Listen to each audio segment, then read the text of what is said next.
Memories, sweet, sweet memories. I was his little queen. He was my king. Good times and good old days and sweet, sweet memories.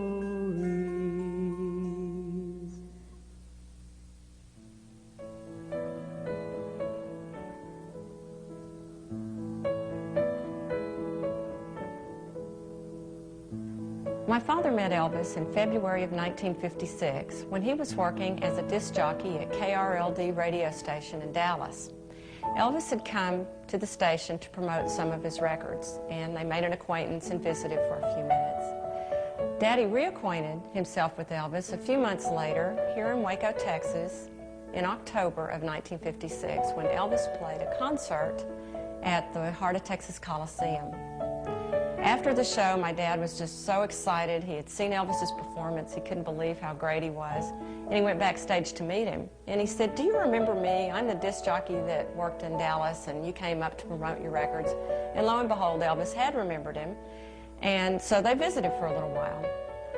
My father was always very generous to strangers, and especially being impressed with Elvis. And he said, you know, to him just kind of off the cuff, "Come visit me sometime in my home. I'd love to have you. My wife would cook for you. We'd love to have you in our family. You know, just next time you're around, come to town.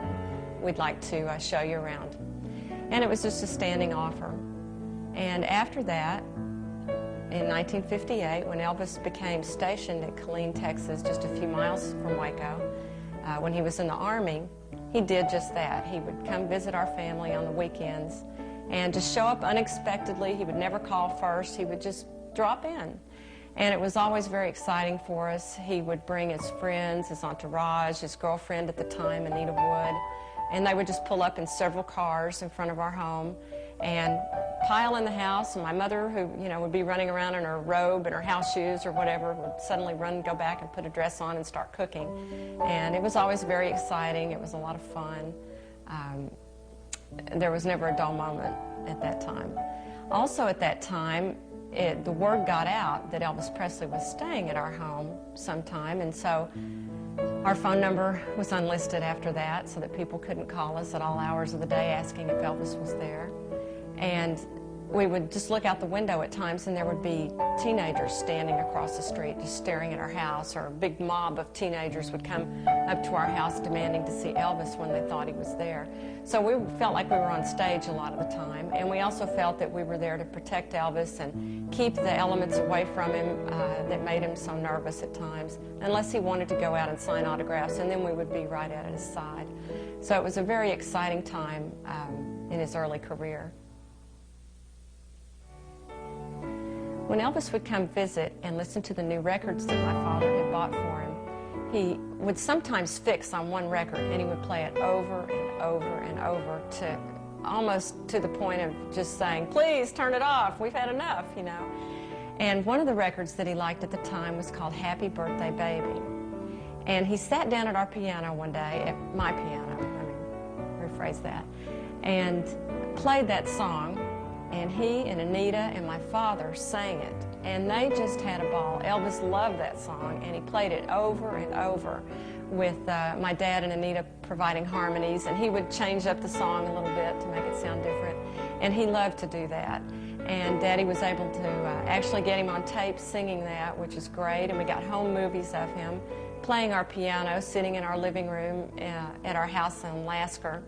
And that was just great. I mean, there were people there having a good time. My brother and I were there as little children, and Elvis was just having a good time. He would, he loved to eat little sweet pickles, and he was eating some sweet pickles and at the same time kissing me on the cheek. And I'll just never forget that. It was really interesting. You know, the smell of the sweet pickles, Elvis, and these bright lights shining on my face as a little child. It was really funny. And so we got some of these things on tape, some of these really nice shots. We have pictures of Elvis, movies of Elvis sitting in the pink and black den that my father built for him. And in one of those shots, he's smoking a cigar. And that was another thing that my father always had for him in the room. Daddy had a little glass cigarette box that everybody used to in the 50s. I guess they kept them on their coffee tables and they would be full of cigarettes. Well, Daddy would put Elvis's cigars in there, and no one would smoke them until Elvis came. And he always enjoyed that special touch that we had there for him in our house. There was a story, too, about my folks were just sitting around the dinner table one afternoon, after lunch, I believe, and Mother had a pot of beans on the stove that she was preparing for dinner that night. And a knock comes on the back door, and they open it up, and there's Elvis and his mom and dad and Anita. And they were on their way from Fort Hood to Fort Worth to see a movie. And my folks were just shocked. You know, here they all were together. They just showed up on their doorstep. And they walked in, and they made them at home, you know, made them feel at home as usual. And Daddy asked if any of them were hungry. And Elvis was on kind of an unusual schedule. You know, he would sleep all day most of the time and be awake in the night. So I think he had just gotten up maybe an hour before that, and he was hungry. And so Daddy said, can we go to the store? We'll get you a steak. We'll get you whatever you want. You know, just tell us whatever you want, and we'll go get it. And he said, well, what's in that pot over there on the stove? And that was the beans that my mom was cooking. And she kind of sheepishly said, well, I'm cooking some beans for dinner. They're just some pinto beans. And he walked over to the stove, and he pulled up the lid of the pan, and he looked in there, and he goes, oh, that smells good. Can I have some of those? And she said, sure, you can, you know. So she served up beans for the whole group of them, and they visited, they ate, and then a couple hours later they were back on the highway going to Fort Worth to their movie. So I thought that was a really interesting, sweet story. When Elvis was at Fort Hood and he started coming to our home more often, my dad decided to turn a little portico that we had on the side of our house into a den or a stereo room. And so that's what he did. And he decorated it in Elvis's favorite colors because he wanted it to be Elvis's little den and room, and, you know, whenever he would come visit. And so Daddy put black and white carpeting, kind of a speckledy looking carpet on the floor. And there were bookshelves in there along one wall, and they were painted in Elvis's favorite colors at the time, which were pink and black. And Daddy bought glasses and, you know, drink glasses and iced tea glasses and things that were in those colors. We had the whole thing decorated. Daddy even bought a stereo. It was a hi-fi stereo, what we used to call a hi-fi. And it was black lacquer, real shiny black, that matched the shelves in the room. And so he put that in there, and every time Elvis would come, Daddy would have the latest 45 singles out so that Elvis could sit and enjoy them. Elvis loved to listen to all the latest music. It inspired him. He loved to hear the new artists and just had a ball with it. He loved singing all the songs that were out, that were popular. He would do anything but his own songs. I think he was maybe a little, I don't know what the word would be, maybe sheepish about performing them outside of the stage setting. So he liked to perform other people's music when he was at our home. Elvis loved this room. This was his room. My dad built it for him, and this is where he stayed. He played music in here. We partied in here. I can remember all the excitement. I've never experienced any excitement quite like the times when Elvis was coming here. His girlfriend at the time was Anita Wood, and I thought she was an angel. She looked just like I would think an angel would look. And Elvis, I can't say anything about him other than that he was some being on a far-off planet almost. And so great was his presence,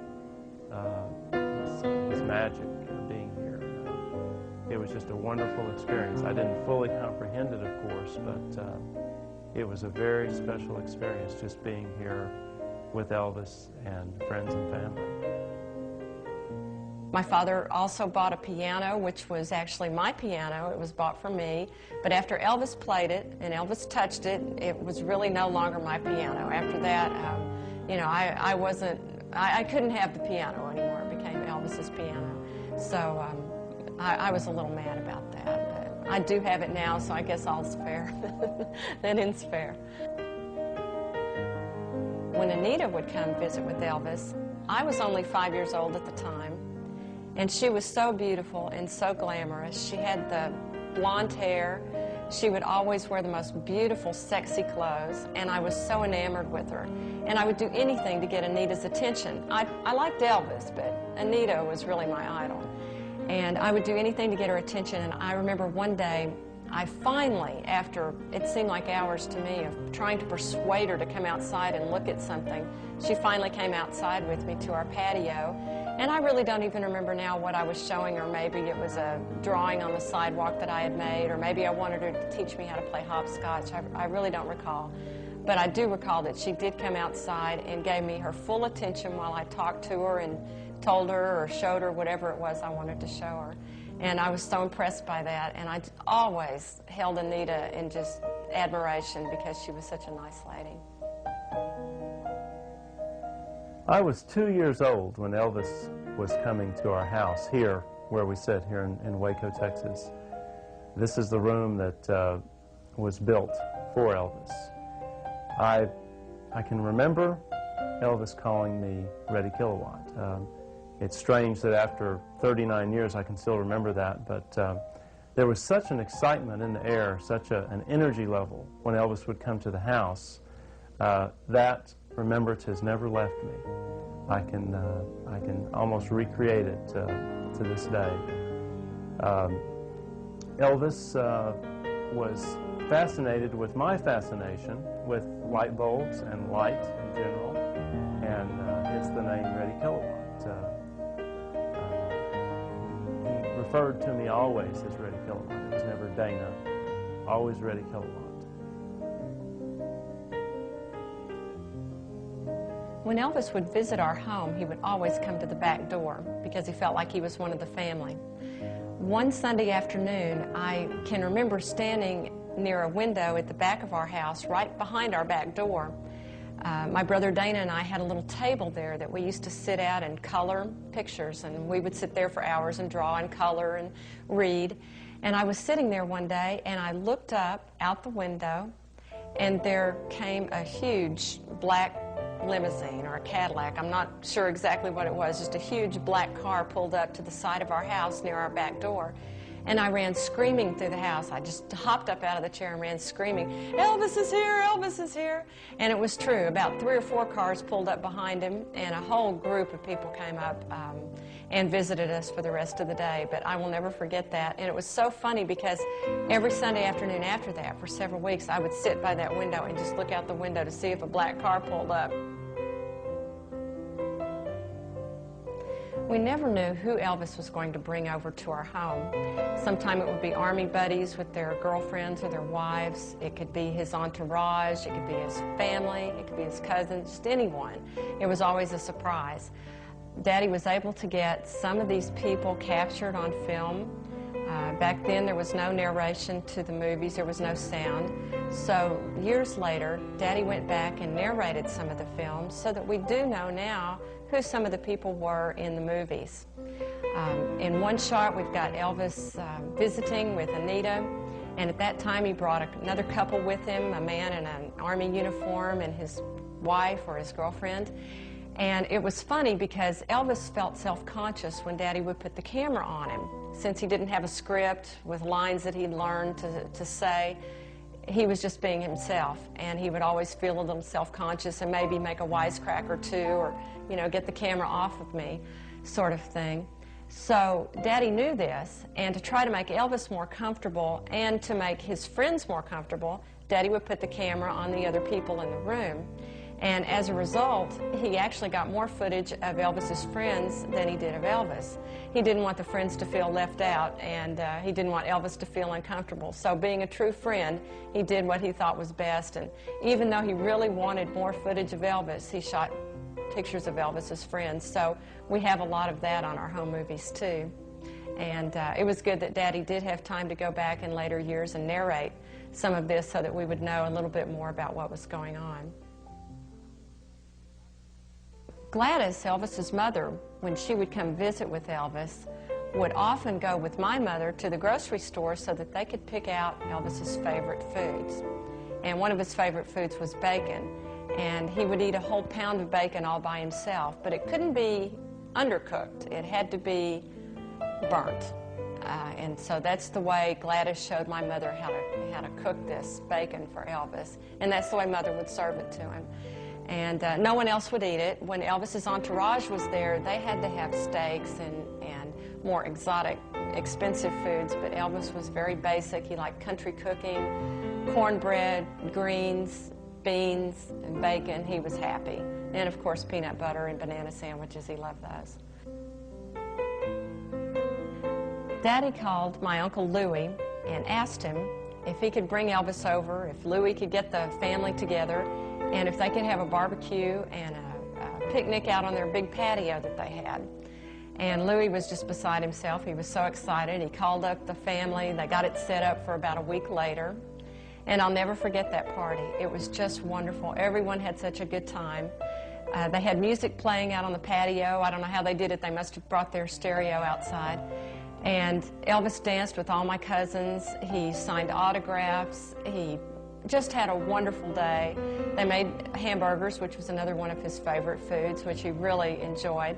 And he just became a part of our family. Everyone enjoyed being there with him. And even as a child, I can remember what a wonderful atmosphere it was and how happy everybody was and what a good time Elvis had. And my father was happy, you know, that he could do that for Elvis. So it was just a great time and a great party, and it's one of those things I'll never forget.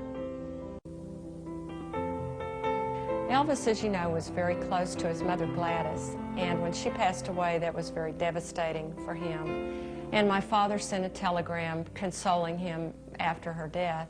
And he also went to Graceland and spent about 6 weeks up there with Elvis at that time. When my grandmother passed away, my father's mother, Elvis had met her a few times at our house, and he always was very respectful towards her. And when she passed away, Elvis was devastated and very sad for my father because he had recently lost his mother. And he sent us a telegram to console us after her death, too. And I thought that was very sweet and very kind of Elvis to do that. Elvis liked Roy Orbison's music. And one time, Roy Orbison was coming very close to our town of Waco to perform in Temple, which is about 30 miles from here.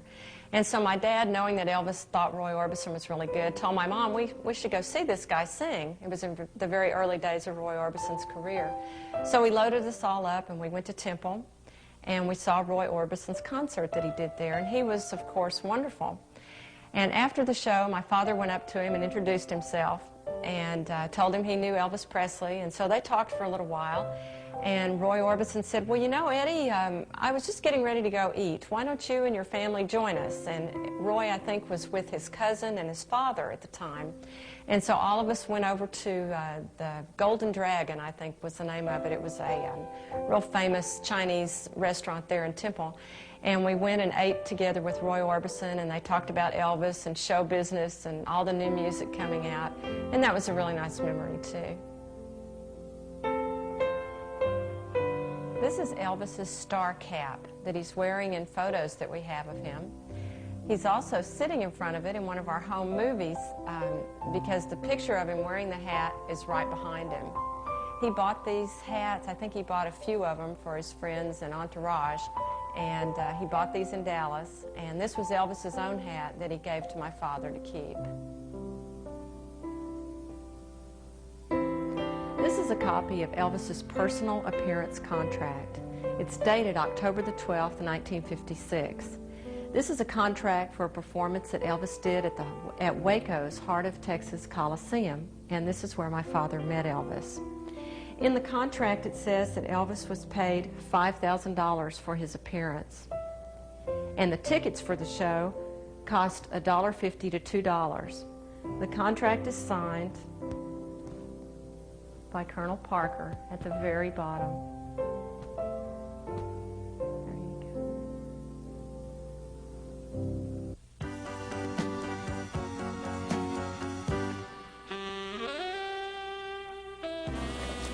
These are home movies made at our house on Lasker in 1956 after Elvis's concert here in Waco. There's my mother, and there I am.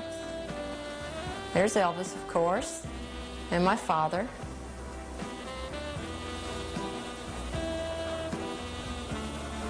Some of the guys in the pictures are wearing the star caps that Elvis bought in Dallas. There's one, and there's another one, and another one. That one's a little different.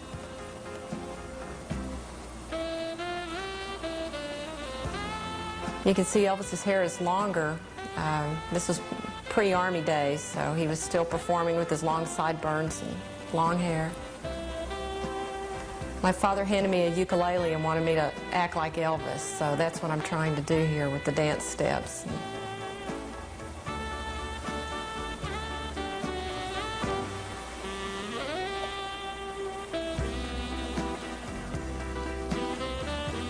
There's Elvis shaking his feet to the music, trying to show me how to do the dance.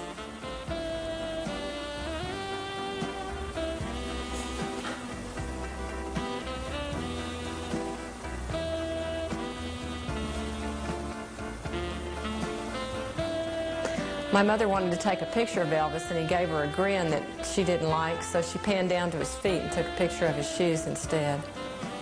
And that's what you just saw. He always called my mother Mrs. Fidel. She was never Linnell to him. This footage was made in 1958 when Elvis was stationed at Fort Hood. These are Elvis's friends that he brought along with him for the day. These are the people that Daddy took more footage of than Elvis because he wanted to make everybody comfortable. Elvis is eating sweet pickles and little sandwiches that my mom had put out for him. There's Anita Wood with him. She looks gorgeous as always.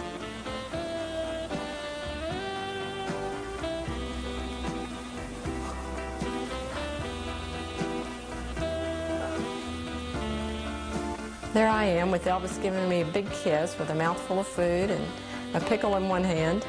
My dad kept saying, "Go over there close to Elvis so you can be in the picture." And he had these bright lights shining on us that they used to use back then for home movies. Yeah, and Daddy said, "Wave at the camera," and Elvis says, "Yeah, wave at the camera," and so he waves.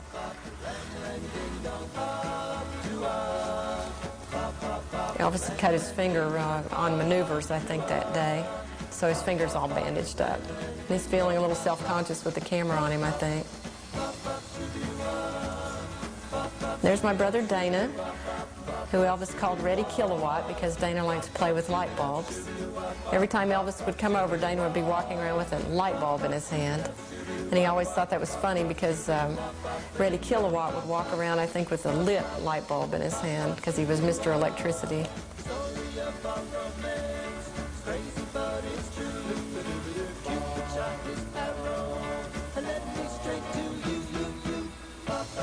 This is Elvis playing our piano and singing. This is where he's singing Happy Birthday Baby, I believe.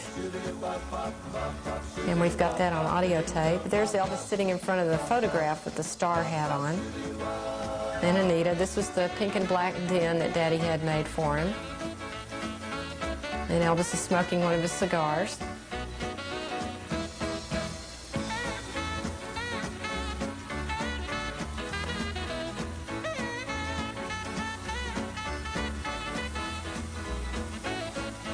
And he's talking about that photograph. And he signed that one for us, too.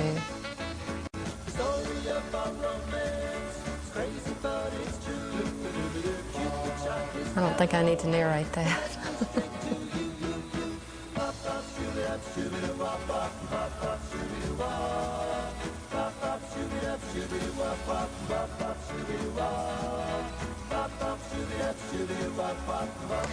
This is a cake that we had made to celebrate Elvis's birthday.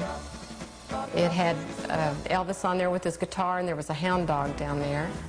And there I am, waving at the camera again.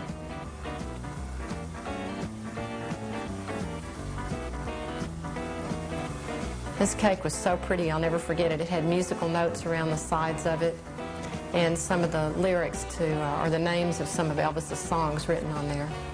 It was really neat. All right, this looks like a party celebrating an award that Elvis got from a local fan club. I think it was the Texas chapter of the Elvis fan club. Elvis is here with a lot of friends and a lot of the fan club members. One of the ladies is here, pictured here is the president of the fan club. And they're eating hamburgers. Now, there's Elvis's hamburger, close up. He liked hamburgers. And there's the president of the fan club right there. There's Lamar Fike, who worked for Elvis.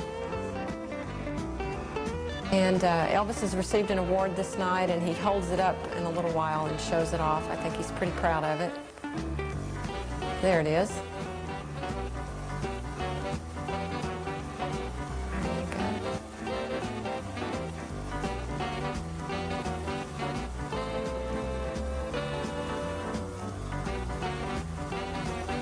I think everyone was getting up and making little speeches about the night or about Elvis or something. And my dad's in here somewhere, but it's so dark it's hard to see everybody. And Elvis is cutting a cake. He gives everybody a piece of cake, passing it around. He's wearing a pretty fancy shirt there and skinny tie, very fashionable.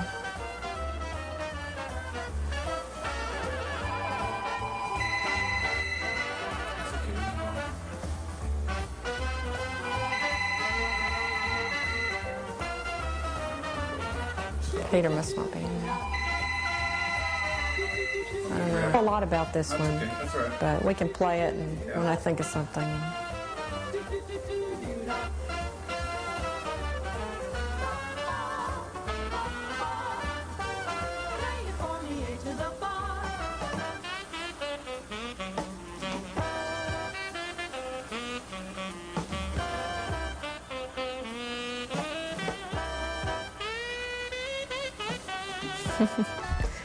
Elvis is dancing.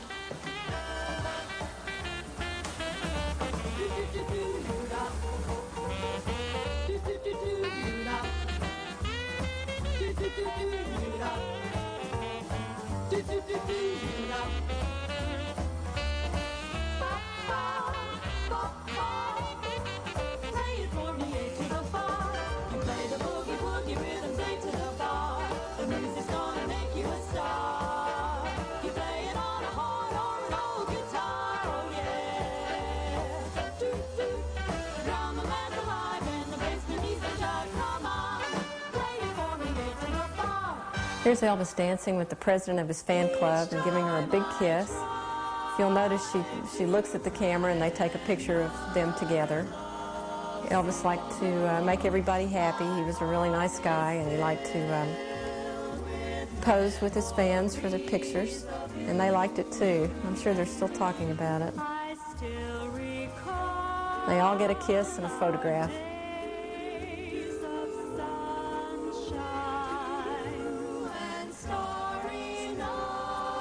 See, they're posing there.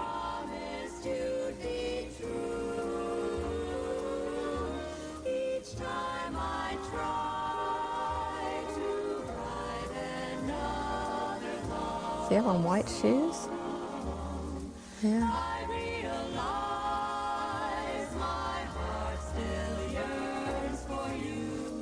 Now, these films were made when my father visited Graceland. He stayed for about 6 weeks, and this was after Gladys had passed away. This is Dee Stanley, Dee Presley. You can say that's Vernon's wife. That's Vernon's wife, Dee. Some of these people are Elvis's relatives. It was in the wintertime, and so there, you can see people are wearing coats and the trees are bare. And this was looking out of the driveway, I think, there at Graceland. There's Dee again, and she's posing, kind of modeling for the camera.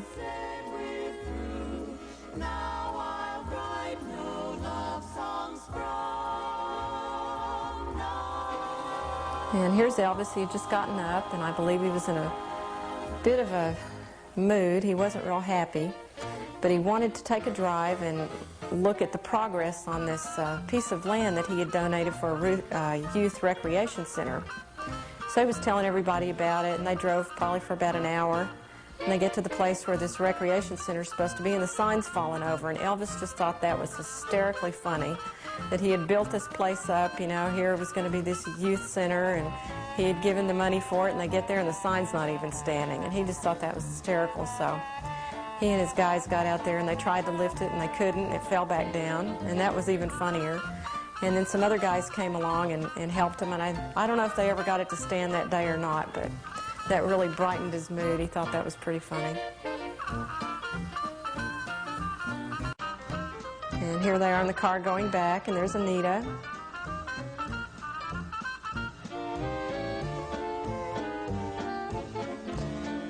Just talking to everybody in the back seat with the camera rolling. Elvis has got one of his cigars again.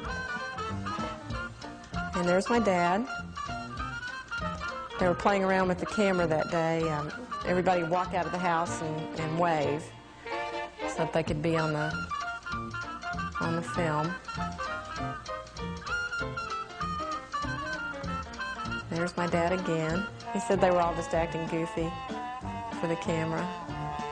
I believe that's David Stanley riding the tricycle there.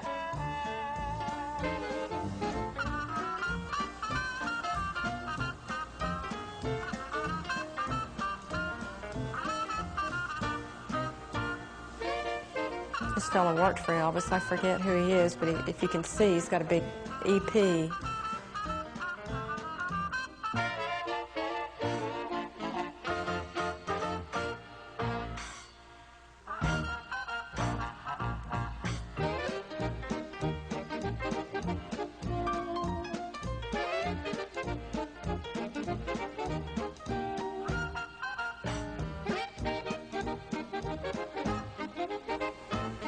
There's my dad again.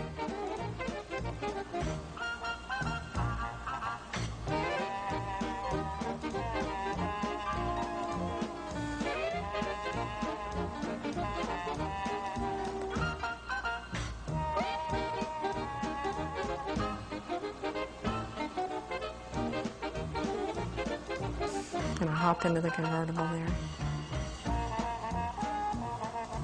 And there's Elvis coming out of the house.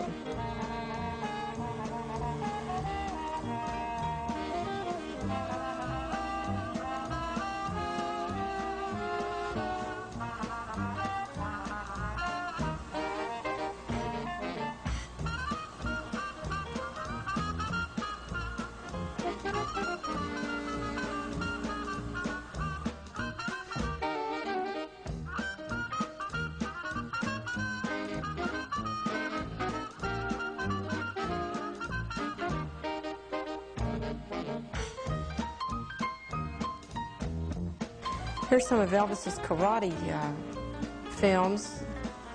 He took karate for several years and really enjoyed it. He got very good at it too. These are just different people sparring, and some Elvis is in some of this. It's a little dark, so it's hard to tell which one he is.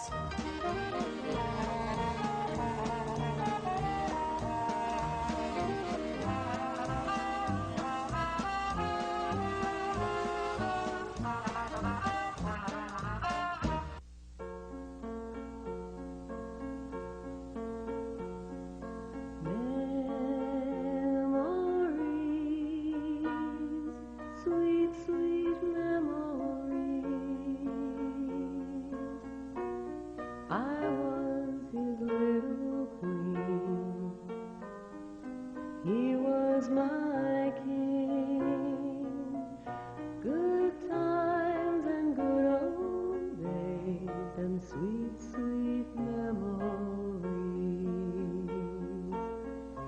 He would sit me on his lap, I never wanted down. He'd kiss my cheek, imagine that I was the envy of every girl in Wales.